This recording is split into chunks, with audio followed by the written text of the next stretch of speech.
Bismillahirrahmanirrahim. Assalamualaikum warahmatullahi wabarakatuh. Alhamdulillah wassalatu wassalamu ala rasulil haq liyudhhirahu 'ala ad-dini kullihi wa kafa billahi shahida. Asyhadu an la ilaha illallah syarika lah wa asyhadu anna Muhammadan abduhu wa rasuluh. Allahumma shalli ala Muhammad wa ala alihi wa sahbihi ajma'in. Raditu billahi rabbah wa bil islam dina wa bi Muhammadin nabiyya wa rasulah. Rabbi zidni ilma wa rizqna fahma. Amin. Amma ba'd. Ibu-ibu yang dirahmati Allah dan bapak-bapak juga yang dirahmati Allah. Anak-anakku sekalian yang ada di lingkungan kita yang sedang thalab ilmu, mudah-mudahan barokah yang dirahmati Allah. Mari kita bersama-sama senantiasa bersyukur pada Allah atas gelontoran nikmat yang kita terima, baik yang disadari atau tidak, yang dirasai atau mungkin tidak dirasakan, sesungguhnya itu merupakan bagian daripada rahmat Allah.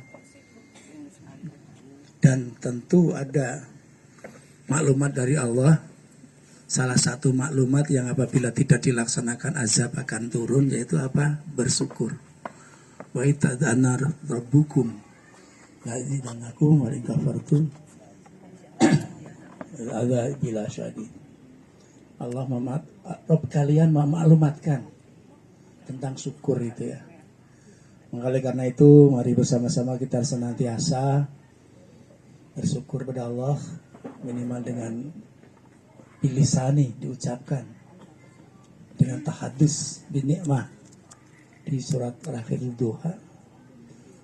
Dan oleh karena itu kita mari bersama-sama melanjutkan dalam mentafakuri sebagaimana kanjeng Nabi di dalam hadisnya, umatku yang cerdas adalah, ini intinya sajalah, nggak saya sebutkan semuanya, yang senantiasa ingat akan mati atau ingat sesuatu setelah mati. Itu yang cerdas. Dan umatku hendaklah senang apabila melaksanakan ketaatan dan sedih apabila melaksanakan kemaksiatan. Dan pada kesempatan ini saya akan bertitik tolak, karena ngadadak biasanya saya tetapi saya tetap berkeinginan untuk menyampaikan apa yang mudah-mudahan bermanfaat.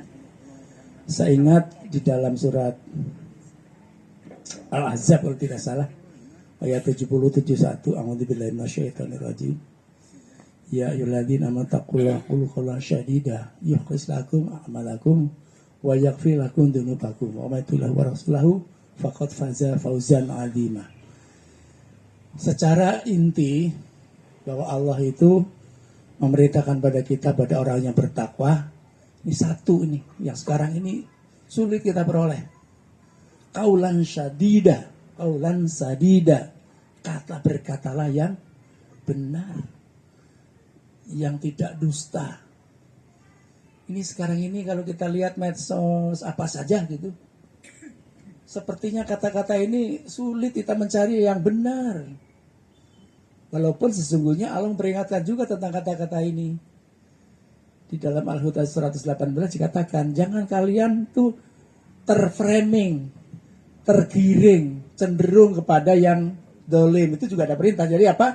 Kata-kata orang dolim itu sering memframing kita seakan-akan benar, padahal itu diarahkan kepada api neraka dengan kedolimannya. Sama, yaitu tentang kata-kata. Pada ayat 71-nya dinyatakan, kalau kalian benar kata-kata itu dilakukan, artinya dengan amal yang benar, maka Allah akan memperbaiki yuslih lakum amalakum. Allah akan memperbaiki amal-amal kalian. Jadi kita amal kalian itu, kita itu sendiri sebetulnya doif. Manusia itu manusia lemah. Bisa melakukan karena Allah. Bisa mendapat ilmu karena Allah ingat. Man dzalladzi yasma'u indahu ila bi'idzni. Jadi sesungguhnya kita ada perintah dari Al-Ahzab itu, berkata-katalah yang baik, jangan dusta, jangan bohong. Cobi orang ayeuna ningali medsos. Nu mana nu bener, nu mana nu salah. Bahkan ada kalimat orang barat ini, teorinya kalau yang sering dikatakan, terus saja dikatakan, walaupun salah, lama-lama orang menjadi ragu-ragu atas kesalahan itu. Bahkan akan dibenarkan. Apalagi sekarang ada teori lagi. Kebenaran bukan berdasarkan fakta. Berarti apa? Berdasarkan persepsi. Makanya ada saya viral, pengikut saya sekian juta, bangga. Belum tentu yang diikuti itu benar. Yang tadi, walatarkanu anfusakum. Jangan kalian framing, tercenderung pada seorang. Itu perintah Allah sudah jelas. Jadi sekarang itu sudah terbukti. Kita sering digiring sekarang ini. Yang mengiringnya itu untuk kepentingan penggiring tentu. Namanya framing. Digiring. Untuk apa? Untuk berpersepsi. Jadi kalau sudah 1.000 orang, ada 1.000 orang, yang 999 menyatakan benar, padahal itu salah. Pasti hukum sekarang dinyatakan benar. Itu viral. Sekarang ada, apalagi ada teori, ada lagi sekarang no viral, no justice. Jadi kalau orang semuanya mendukung, walaupun salah, itu dianggap benar sekarang ini. Coba kalau kita simpulkan, apa itu? Kata-kata, kata Allah tadi. Maka Allah merintahkan, berkatalah kalian yang benar. Kalau kau berkata benar, tidak dusta, tidak bohong, Allah berjanji akan kubaguskan amal kalian. Jadi kita tanpa sadar Allah digiring untuk melakukan amal-amal yang bagus. Itu karena Allah. Karena pada dasarnya al-lisanu dha'ifa. Kita itu lemah. Gampang diperdaya. Sekarang ini bahkan orang semakin bangga kalau banyak di like itu luar biasa banyak. Banyak kayak mengatakan walaupun sesuatu jelek, walaupun banyak ada yang membanggakan yang tanpa kendali ini, kadang orang mengatakan, ini hebat nih orang ini.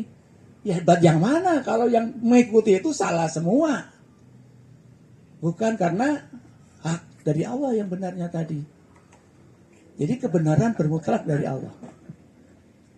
Nah, oleh karena itu Bapak sekalian, mari kita sama-sama, barangkali saya hanya menyampaikan dengan bati sekedik-kedik acan, ya, bahwa sesungguhnya Allah dan Rasulnya menyuruh kita untuk berkata-kata yang baik. Juga Bapak Ibu ada di dalam Al-Hujurat. Ya ayyuhalladzina amanu la yaskhar qaumum min qaumin asa ayakunu khairan minhum wala nisa'um min nisa'in asa ayakunna khairan minhum. Di situ juga ada, Pak.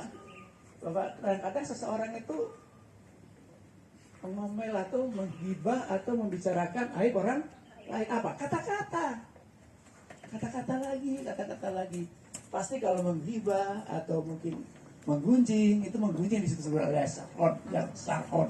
yashor itu ilmu dore menggunjing.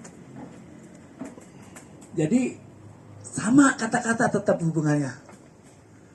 Oleh karena itu, ini untuk saya pribadi, karena kalau sudah ngomong begini, biasanya saya sudah ingat ya, aduh saya pernah ngomong di sana. Allah mengancam di dalam surat apa itu? As-Saff, apa yang kamu katakan, jadi kamu maka Allah sangat murka. Ya. Oleh karena itu, mari bersama-sama, saya sendiri khususnya telah menyampaikan, mudah-mudahan ada kendali bagi diri kita bahwa sesungguhnya Allah dan Rasulnya memerintahkan kita untuk berkata-kata yang baik, jangan dusta, jangan bohong, jangan gunjing. Tadi Al-Ahzab 71, lalu juga Al-Hujurat 11-13, juga ada Al-Hud 118, ada hadis-hadis menyatakan bahwa berkata atau diam. Berkata atau diam. Itu Kanjeng Nabi seperti itu. Jadi artinya apa? Ya kalau tidak baik berkata-katanya, diam saja lebih baik. Diam itu emas, kata Kanjeng Nabi. Artinya mempunyai nilai yang sangat tinggi. Oleh karena itu monggo sama-samanya kita berlatih diri kita. Ya kita itu hidup ini oleh Allah, ya untuk latihan lebih dekat pada Allah. Mudah-mudahan di sisa umur kita ini senantiasa kita lebih taat, lebih dekat, lebih banyak melakukan ketaatan, lebih sering kita meninggalkan kemaksiatan. Saya pernah mengatakan waktu itu berkali-kali sini, Kalau kita senantiasa taat, pasti di situ kita tidak akan maksiat. Jadi kalau kita senantiasa berpikir tentang taat, sudah diganjar oleh Allah tentang kebaikan. Kalau kita kemaksiatan, ada niat saja belum dilakukan masih baik. Baru setelah melakukan kita dikasih dosa. Oleh karena itu, mari sama-sama melalui hablah ini, mari kita sama menyampaikan kata Allah dan Rasulnya, tidak mengurangi, mudah-mudahan tidak menambahi. Mari kita bersama-sama selalu ingat bahwa kita harus senantiasa berkata-kata baik, diantaranya tidak bohong, tidak dusta, tidak menggunjing, tidak gibah. Insya Allah kita minimal akan dituntun oleh Allah untuk senantiasa beramal berbaik. Jadi dengan kata-kata lalu tembus kepada hati kita keyakinan, insya Allah Allah akan membimbing kita untuk. Kalau sudah janji Allah seperti itu, jangan khawatir, pasti akan dilaksanakan oleh Allah. Terima kasih atas segala perhatiannya, mohon maaf atas segala kesalahannya. Kalau benar dari Allah, kalau ada salah dari saya, mari kita akhiri dengan doa kepada Asyhadu an la ilaha illallah, astagfirullah. Subhanallah wa bihamdihi, asyhadu an la ilaha illa anta, astaghfiruka wa atubu ilaik. Alhamdulillahirabbil alamin. Wassalamualaikum warahmatullahi wabarakatuh.